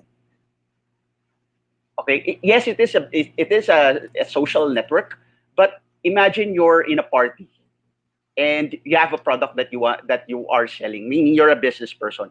But since it's a party, you don't talk to everyone in the party and start selling your product. Does that make sense? So medyo off siya. So what I normally recommend small businesses is, okay, you do the selling on your Facebook page, but you use your Facebook profile mainly for branding. All right? It adds a human element to your brand as a business. It adds authenticity to your brand, to your products. Kumbaga, it adds a face to whatever it is you're selling. Because people really don't buy products per se. People buy into the person who is selling that product. So that's normally how I would advise a small business who's planning to start using social media in promoting their products or services. All right. Thank you for that. And now, because of this, well, it's new normal, but for us in our show, it's now normal. Is there such a right time to post and a new normal for posting? This is a question from someone who's already doing regular social media postings, but doesn't know if there's a new time or the best time to post. Okay. What can you say about that then? Yeah, from what I'm seeing from the analytics of the social media pages that we are managing right now, there's still two consistent peaks.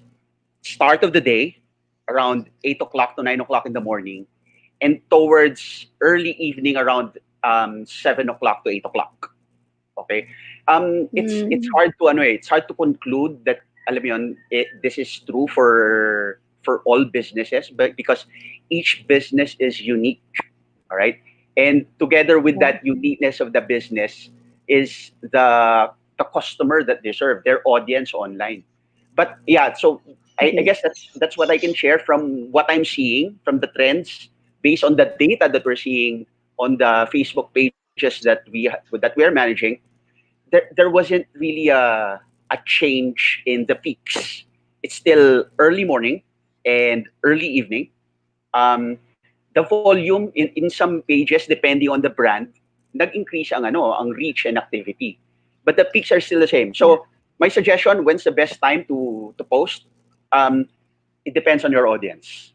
Okay. But experiment on posting like around 8 o'clock, 9 o'clock in the morning, and experiment in posting around 7 o'clock, 8 o'clock. Then validate your assumptions using analytics. Kasi free naman ang analytics si Facebook. Eh. And from there, you'll know which is more effective, which post gets you more reach, which post gets you more engagement, and bottom line, which post gets you the most business. All right, thank you. And now let's call in JP. All right, JP, one question is, does Union Bank have a platform that is suitable for BIR and other compliance transactions, especially because of social distancing? What is your take on this? Sorry, a platform which is suitable for BIR. So you mean in terms and other of compliance? Okay, so in terms of doing a transaction, a real transaction, B2C or B2B, business to business, business to customer. Okay, so for paying taxes. Oh, for paying taxes, right? Taxes. Yes, of course yes. we do.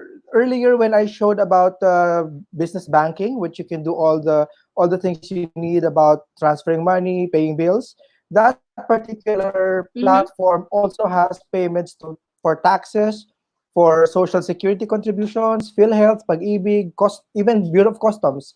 they're all there. So a business could always make an online payment to those agencies. We have that, yes. All right. And another question is, for sellers or merchants who have already or who already have their online selling platforms, can these be incorporated into Global Linker, or should they maintain 2 or more separate online stores? Of course, they can. They can. Either or, they can use their existing website, which I believe sometimes was paid for, or maybe made in other platforms like Shopify and things like that. You can still use that. Or if the business owner wants to have a second site, they can still have a second site, although it's kind of hard to manage. But we do have a lot of developer tools inside our platform, like APIs, which they can connect on. So they can link both marketplaces, and they can link their current website, and they can maximize also some tools that we have, like inventory management systems, customer relationship Wow. management systems, right? We've actually seen a lot of retail companies before the lockdown who's actually using the web builder that we have, but not publishing it to market. They said they already have their own website, but what they use it for is something internal to them. I mean, we have a retail store who has, I believe, 12 different shops in 12 different malls, and they Wow. use the Linker store as the inventory management system for the 12 stores. So they, in a real-time view, they know which store has this particular product, this particular size, this particular color, and it actually helped them, because if a customer comes in and wanted, say, a pink pair of pants size 38, and it's not in the, say, SM Mall, it's in the Ayala Mall, they'd advise the customer that, hey, you know what, you want to buy it now? Here's another size 38, try it on, and I'll have the pants delivered to you, to your house. So that's a spin of Okay. how businesses were done before. So yes, you can connect your current, use the tools inside, it's not a problem. All right, perfect. And then how can freelancers maximize your platform? Can you train them? Yeah, for freelancers, there's a lot of freelancers also in our platform, and they're offering their services as well to SMEs, right? So some freelancers ask for training on how to build linker stores, and they offer their service to micro entrepreneurs. I'll be honest, sometimes going or jumping 3 levels up into the digital space or the digital transformation might be very hard to understand and scary to do. So these freelancers are there to help the MSMEs. We can train them how to do it. They can share their knowledge and their experiences. They can even charge for it. We don't mind. It's up to them. Really, it's up to them and the member. So we welcome freelancers to the platform. Yes. All right, thank you. And now we go back to Aya, please. There's a question for Aya. The question is, now we know that the target market initially for Ronin LMS is more on the financial learners, right? Yes. Am I correct about this? Correct. Yes. So the question is this learning model also applicable to primary, elementary, high school, and college students whose timeline has to follow the same cadence for their peers? Yes, it could What's be. your take on that? It can be adapted to that as well. The platform can also do that. And if someone is actually willing to explore that with us, we'd be very willing to work with them. It's just that, of course, as a startup, we can't spread our resources out too thin and try to sell to everybody all at the same time. But definitely, we would be very interested in exploring that. And if someone is willing to collaborate with us on that, we'd be willing to sit down with them and see what can be done. All right. Thank you very much for that. And I'd like to call in Jake back, please. Someone is interested about your, Jake? Yeah. Someone is interested about your Task Central Viber community and how freelancers, entrepreneurs, and businessmen can take advantage of this community. So can you tell us more about this or clarify it a little further? Sure. Thanks, Vince, for the question. Appreciate that. For Task Central, Nice one. Task Central Viber community, it's actually one of the communities that I've built. Some have failed, some have not, but every single community has a specific goal to it, right? So similar, going back to the slides about the communities, I tried to create a couple of communities that are very, very specialized. Some succeeded, some didn't. So we created Task Central to help people who wanted to do project-based tasks for the meantime, just to compensate for the lack of work. That if, for example, their company isn't paying their payroll and everything. I've created a couple of Viber communities with regards to getting jobs also. So Job Central is one, Dev Central is one. We created a community also with regards to free legal advice. So it's called Free Legal Q&A. So everything is not really branded with Springboard. It's merely just to test if these online communities will actually work in this pandemic, in this condition. We also actually created a group specifically for computer hardware for one of our businesses also. That succeeded a lot. We actually got maybe 200, 300 inquiries in a day, joins in a day, and has been a very great avenue for us to sell. For other communities like Task Central, maybe I wasn't so clear with regards to establishing it in the first place. So activity isn't really as engaging as we wanted it to be. So again, it's more of like trial and error. So I've created, ever since the pandemic started, I created almost maybe like 10 Viber communities, a couple of Telegram channels, just to test out how it actually works. So again, some did work, some didn't, and for the communities that worked, it reaped a lot of benefits to us and to the companies that we're working with. Okay, thank you. And now I'd like to call on all the experts, please. We have one common question for everyone. All right. So this is from Vince. And Vince wants to ask everyone, okay? So almost all companies, groups, and individuals are preparing for the new normal. And now for us, it's the now normal. Is there a possibility that things will simply go back to normal? Let's start with Jake. So I'm going around the screen, okay, as I see everyone. Okay.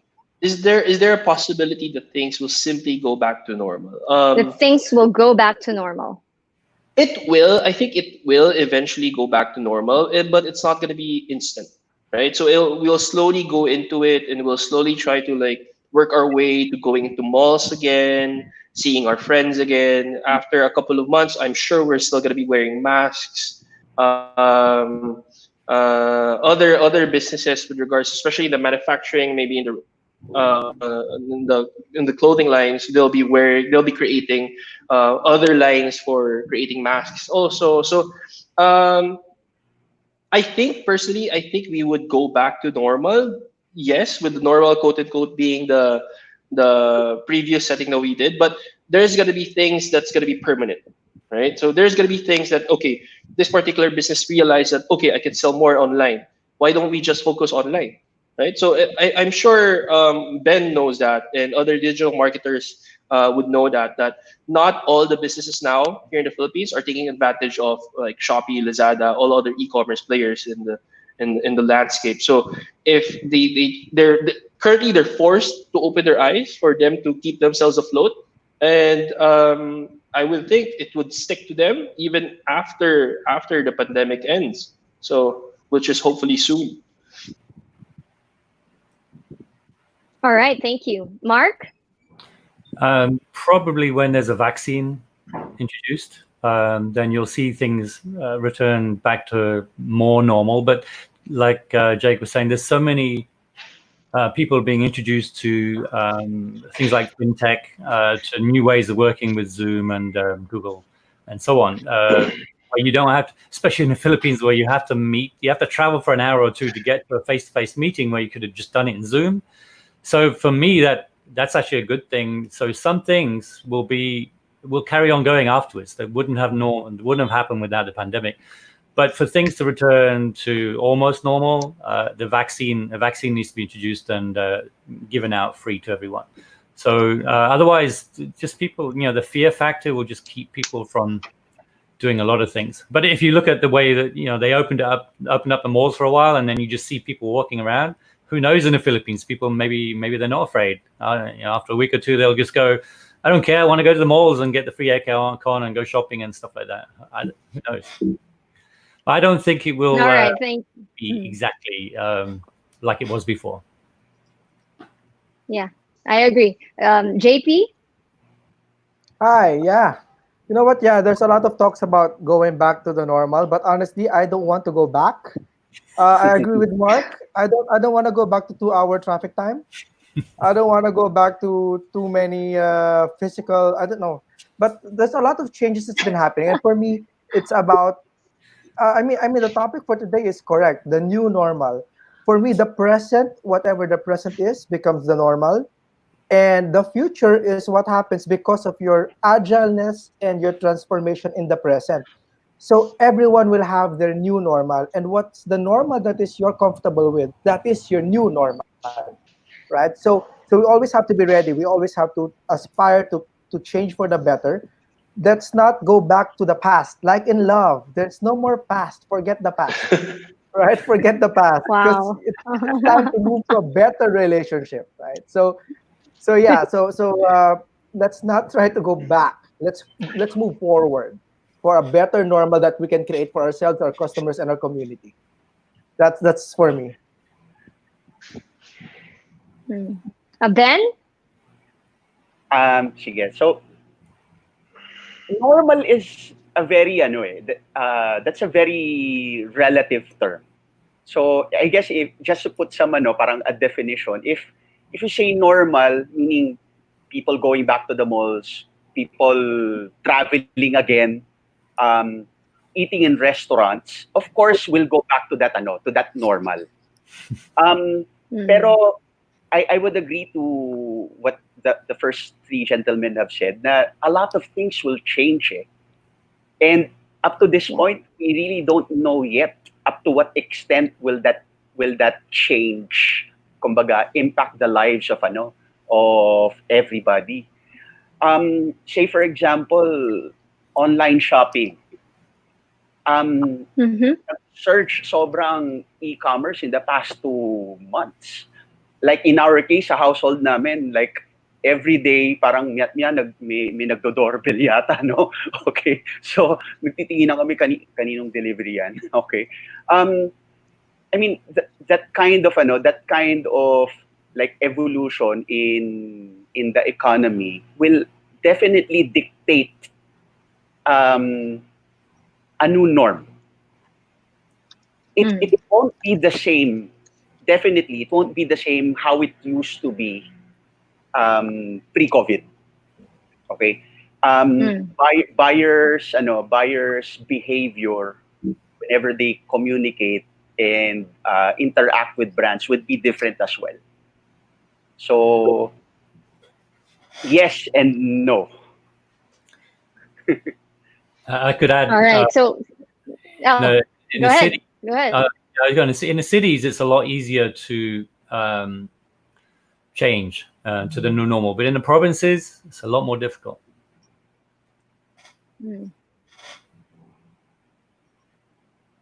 Yeah, totally agree.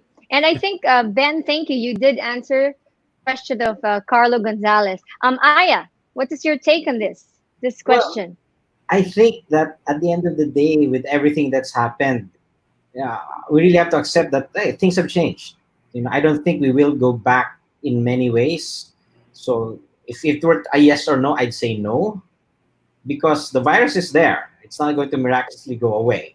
So whether we want it or not, it's either we live with the risk of getting sick or we change behaviors. In either case, that's far different from where we were at the start of this entire thing. So that's, I guess, that would be difficult for people to just go back to the way things were.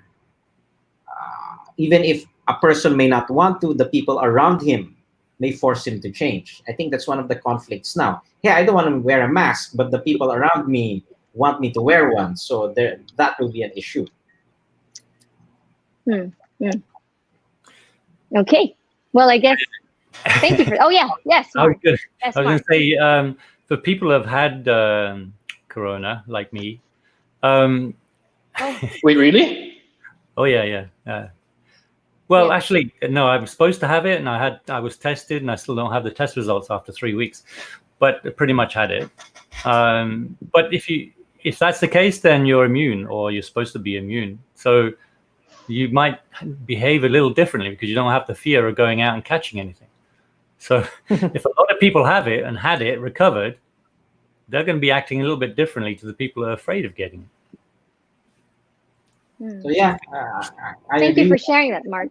That's really going to Mm. create, in a sense, a different dynamic between people. So I've had, like you Mhm. said, if someone's had it, they'll be more daring, as it were, to go out, engage with other people, whereas others, especially those who are at risk with maybe other comorbidities and stuff, they would Yeah. still be nervous. Yeah. Still But- be nervous.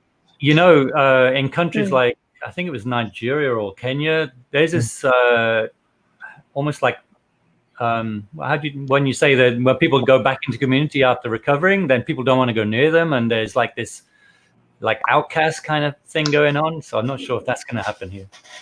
Hope not. Hope not. Yeah. Hope not. Yeah, hope not. Huh. Yeah. All right. Now, we promised everyone that we are going to have this special short segment of behind the scenes, okay? Because just for everyone to know, all our experts here, they are very good at tech. They're very dignified people, but guess what? They also relax. They have their takes on mobile, console, esports, and streaming, okay? So now I'm going to go around and end with Mark this time, okay? So again, we have mobile, console, esports, and streaming. I'd like each one to choose a topic and share something that is not work related, but something that you personally do. Let's start with Aya. Console. I mean, I spend an insane All amount right. of time playing all sorts of games. And if you ever track the number of hours I spend on certain games, it's actually in 3 digits. Close to 900 hours playing Civilization 6. And that's on top of the 600 of Civilization 5. So, yeah. Oh my God.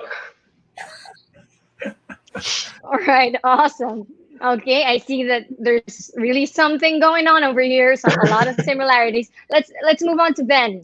Let's move on to Ben. Ako, share ko, I do indoor racing. Huh? So I What indoor racing. How does so that happen? I use an indoor bike trainer. It's a smart trainer that connects with VR VR application. So I get to race with other people regardless where they are, as long as they're connected to that application. So I use Zwift. I do that as well for my treadmill. So now that I don't normally on a regular day before COVID, I used to spend like an hour and a half outdoors on a weekday, and I spend about 4 hours on average on a weekend outdoors doing either biking, swimming, or running. Since I can't do that, that's what I do indoors right now. It's fun because I get to train, I get to work out, but at the same time I get to do it with friends also who are in the same sport. Okay, and JP? Yeah, well, for me, I do a lot of mobile games. Call of Duty, particularly. I've spent a lot of not just time, but unfortunately money on that game. But I'm really, really going to try out what Mark just suggested earlier during the pre-show. Yeah, I'm gonna be looking for more games. I've recently gotten a Switch as well, and I'm doing a lot of Mario Kart. Sorry, guys. Sometimes you have to be kids. So, doing a lot of Mario Kart, and I'm starting to learn this game called Splatoon 2, which is very nice. It's very, very nice, really. But honestly, my sport was really golf, and this lockdown has really made me just stay at home. So, but unfortunately, I'm not getting any whiter. I'm still staying the natural color, the dark color. The shade is not helping. And yeah, and unfortunately, also there's no such thing as a virtual golf that you can just simply set up in a small house or a condo, right? So you really have to go out. So I'm hoping that the lockdown ends because I really miss the game. I miss the grass. I miss the friends. And all I can do now is really just do my Mario Kart, my Splatoon 2, and my Call of Duty. Awesome. Jake? Okay, yeah. Before I answer my question, I have actually a question for Ben. You mentioned that in your sports you do Ironman, you do runs, right? You do marathons and everything, right?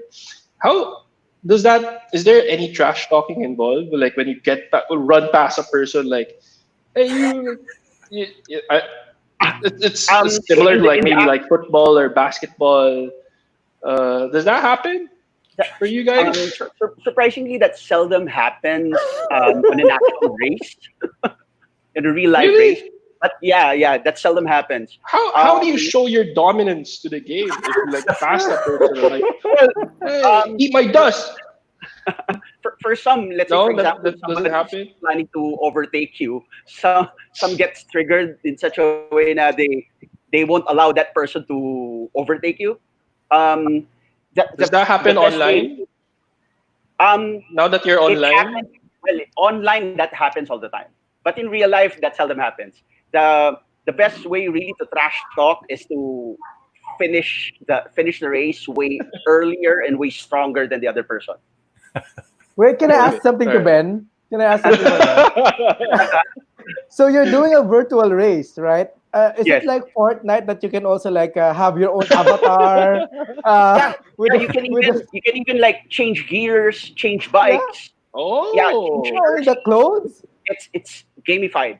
Wow. okay. And if you're really using sophisticated smart equipment like the routes, whenever let's say it's uphill, the tension on the bike,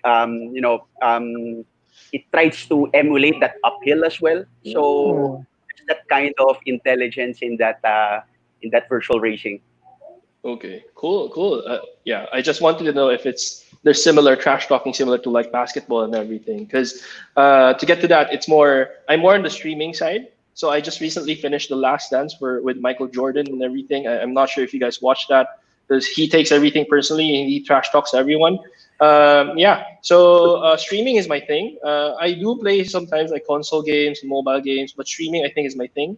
I usually geek out in series. Like I'm not sure if you've heard Devs. They're on Hulu. I'm sure you guys are familiar with Westworld. So I usually after one episode, I usually go into the internet and try to like find more information about them and more on the theories and everything. So it's more of a learning journey for me. Also, I know not everything is reliable because it's a series, it's fiction. But at the end of the day, somehow I get nuggets of information from those. So yeah, and I usually go back to old classics like Mad Men or Sopranos or whatever, just to relax for a bit. Yeah. All right, boy, am I learning. And last but not the least, Mark, I'm sure you have a lot to say. Yeah, I've got Do this. my sports, Muay Thai, kickboxing, and swimming and sailing. So all of those are out right now. But I really like the idea of the interactive bikes. So I'm gonna look into that and buy one. Stay fit and play games at the same time. So when I was younger, in the mid 90s, I was playing a lot of games like was it Wolfenstein and Marathon. And I used to play 6 or 7 hours at a stretch without a break. Then I left that for a bit and got into business and doing other things. And coming back here for the last year or so, I've got back into that, playing long hours sometimes to 6 o'clock in the morning, and you wake up and you're, oh, I've been playing still. So I'm just going to show a little slideshow, if I can show that. Is it showing? Yeah. Okay, so Awesome. yes, okay. Awesome, So I play Fortnite heavily. I was playing Overwatch a lot more, but as a spectator sport, people actually I find myself watching players playing Fortnite, and that makes more of a spectator sport. And I'll tell you why in a minute. I played Warzone, but it's so realistic that really it's too realistic for me. I want something more gamified. I haven't got into PUBG stuff. I know a lot of people are into that. Mobile Legends, I played quite a bit, but playing on a tiny little, I like a bigger screen. I think older people like a bigger screen. But I know I I know quite a few people that play Mobile Legends all day, like especially in now it's like 12 hours or something playing, trying to get the mythic status or whatever. But I played it, but I'm more into Fortnite than anything else. The reason why, I always tend to mix business and pleasure, bad habit. So this is an esports event with, it's just like a huge concert. And there's so much money in esports where the players get paid quite a lot of money and the tournaments go up to $100 million in winnings. That's amazing. Down below, I've got showing Alodia, and she runs Tier 1 entertainment, where she is also a streamer and she gets paid. People give her tips and stuff like that.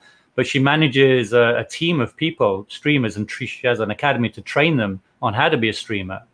And they make a ton of money. I think they turn over like 75 million pesos already in the last couple of years. They only started in 2017. And the guy on the right with the blue hair, he might be known to a lot of people. It's called Ninja. He makes $18 million a year just in streaming payments. On Twitch. Actually, he's moved from Twitch to Mixer. And so he is the top streamer in the world, but there is a good amount of money if you can entertain people while playing at the same time. And for me, I'm interested in the micropayment side of that, how people are paid and so on. So there's something else here. This is might be a little bit technical, but non-fungible tokens. If you've ever watched Ready Player One, it's the idea that you can own your own assets and then trade them afterwards. So other people that want to, don't want to earn them in the game, but they can buy them and then have an advantage. So that involves blockchain. There were elements in the movie where you could actually, if you knew what you were doing, what you're watching, you could see the blockchain stuff there. And I've already created a platform for creating those tokens on Tagbon. And then on a completely different note, this is my other hobby. So I run the Hydroponics Philippines in Philippines. We've got 35,000 members on Facebook, and it's over the lockdown. We've had a lot more people joining, like every day, 300 to 500 people joining because they want to do stuff at home. So just a gentle introduction here. Stick your your seed or something into a pot, and it grows, and it just uses the water in a bucket. Really, really simple. Stick it in the sunshine somewhere, and it grows. Lettuce, anything you want to grow, like basil, stuff like that. You can see the picture in the bottom right-hand corner. That's my spare bedroom, where I'm growing all sorts of stuff in different ways. Those are tomatoes growing up the side. So if you're bored at home, start growing stuff, but make sure it's legal.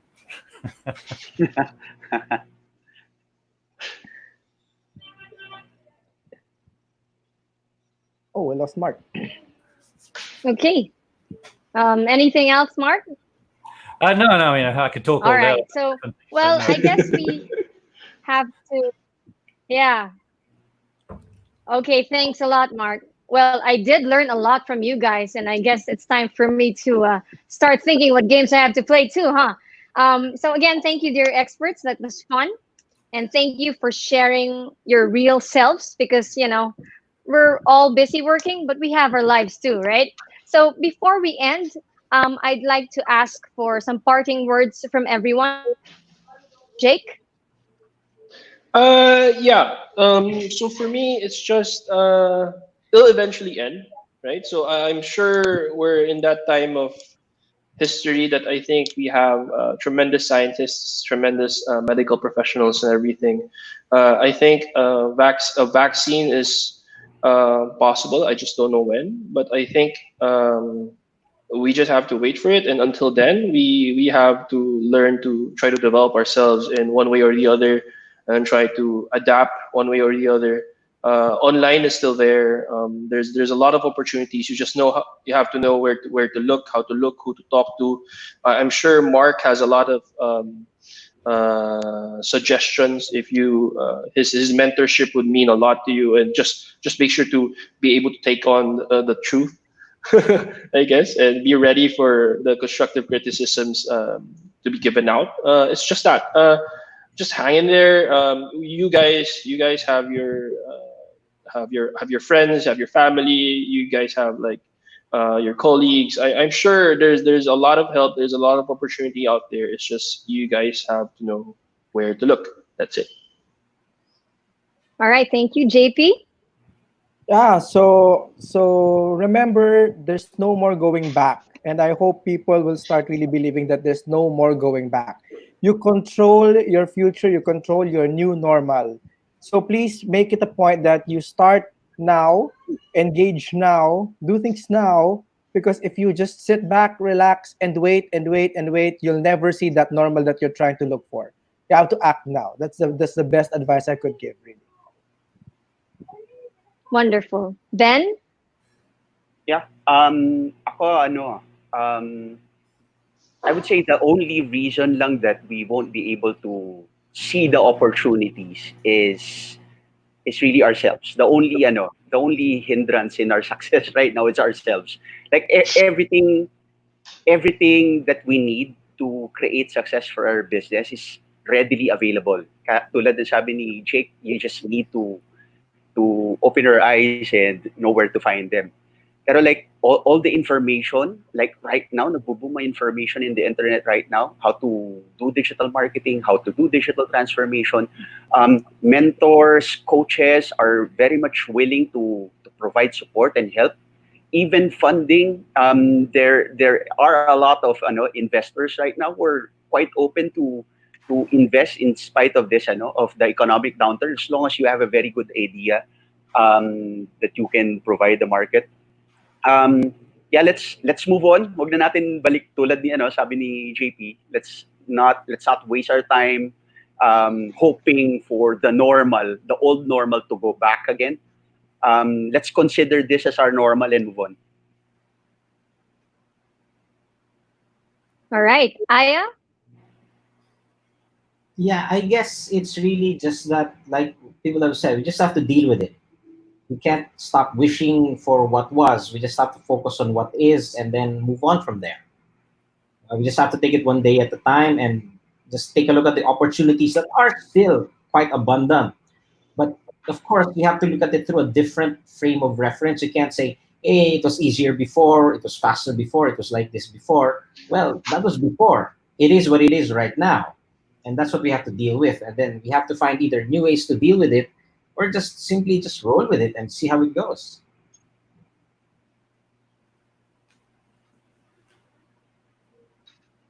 Okay. And of course, last but not the least, Mark. I think I'll end with a quote from Bob Dylan. Everything passes, everything changes. Just do what you think you should do. And over the last couple of months, you've got a lot of time to think about what you should be doing, what you could be doing, learning new things, use the internet for what it's good for. So that's how I'd end. Everything passes, things will get better. Okay, thank you very much. So now I guess it's time to say goodbye. But of course, you can message and contact our experts through their social media accounts. And we would like to thank everyone who joined us during this much awaited and fun event. Let's go digitize and execute the now normal. This has been Darlene Di Maunahan, your moderator, and this is a special webinar presented to you by Digital Business PH. Please like our page at Digital Business Philippines to learn more. Have a great lunch, everyone. Bye.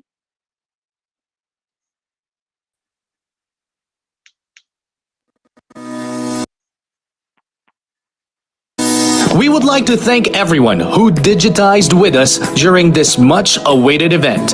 We would like to thank our media partner, V81 Radio Worldwide, and our program partner, Talk Shop Asia, the Philippine retailing industry's program and communities on business exchanges. You can download their apps via the App Store or Google Play. Once again, thank you to all our viewers. Let's get digitized and execute the hashtag now normal.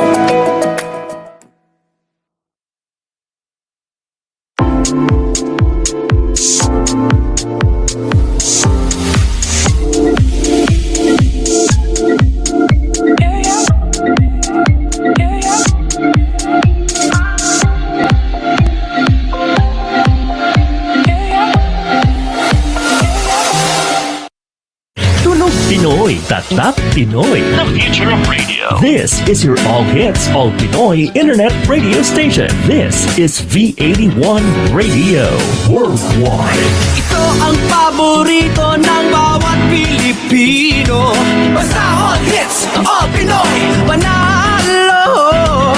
Merong kwentong iyakan at tawanan. Kahit nasaan ka man, ito'y mapapakinggan.